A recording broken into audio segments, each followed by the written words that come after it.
একটা হিরোর ওয়াইফের আসলে স্যাক্রিফাইসিং মেন্টালিটি বিলং করা উচিত। দেশ বিদেশ শুটিং করি, সারাদিন নায়িকাদের সাথে থাকা লাগে। 19 বছরে একটা ছেলে, বাচ্চা একটা ছেলে। I was A baby that time. And আমি কখনোই ওই পালিয়ে বিয়ে করাটাকে বলবো না যে আমার কোনো দোষ নেই। স্ত্রীর আত্মহত্যা নিয়ে এবার মুখ খোলেন জাহের আলফি। কি বললেন তিনি? বন্ধুরা, ভিডিওটি স্কিপ না করে শেষ পর্যন্ত দেখতে থাকুন। আর একটি বিশেষ অনুরোধ, দয়া করে আমাদের চ্যানেলটিকে সাবস্ক্রাইব করে পাশের বেল আইকনটিতে ক্লিক দিয়ে রাখুন, যাতে সব ধরনের আপডেট খবর সবার আগে আপনি পেয়ে যান। ছোট পর্দার দর্শকপ্রিয় অভিনেতা জাহের আলফির স্ত্রী আফরা ইবনাত ইকরা আত্মহত্যা করেছেন। শনিবার দুপুর 1:30টার দিকে মিরপুর VUHS এলাকার একটি বাসায় এই ঘটনা ঘটে। এই তথ্য অভিনেতার শ্বশুরবাড়ি সূত্রে নিশ্চিত হওয়া গেছে। এবার স্ত্রীর মৃত্যুর খবর নিয়ে নিশ্চিত করলেন জাহের আলফি নিজেই। বর্তমানে শুটিং এর কাজে নেপালে অবস্থান করছেন এই অভিনেতা। সেখান থেকেই সামাজিক যোগাযোগ মাধ্যমে দেওয়া একের পর এক পোস্টে স্ত্রীর মৃত্যুর খবর নিশ্চিত করেন তিনি।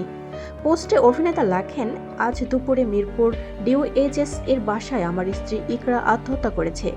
আমি নেপালে শুটিং এর রত ছিলাম। খবরটা শোনার পর থেকে কথা বলার মতো অবস্থায় নেই।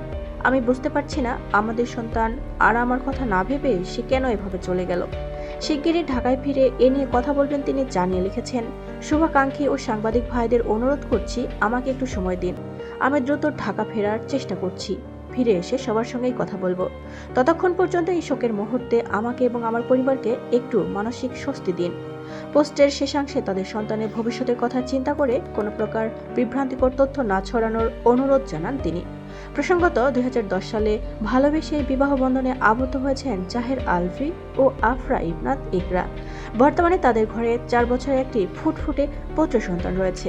জানা গেছে, স্ত্রীর মৃত্যুর পর তার মা এবং ভাই তার সেই সন্তানকে নিয়ে পালিয়ে গেছে বাসা থেকে। এমনকি পুলিশ আসার আগে বাসা একেবারে ক্লিন করেও রেখে গেছে। এখনো পর্যন্ত মায়ের মুখটা শেষবারের মতো তার সন্তানকে দেখতে দেওয়া হচ্ছে না। বন্ধুরা, এ ছিল এই মুহূর্তের সর্বশেষ আপডেট খবর।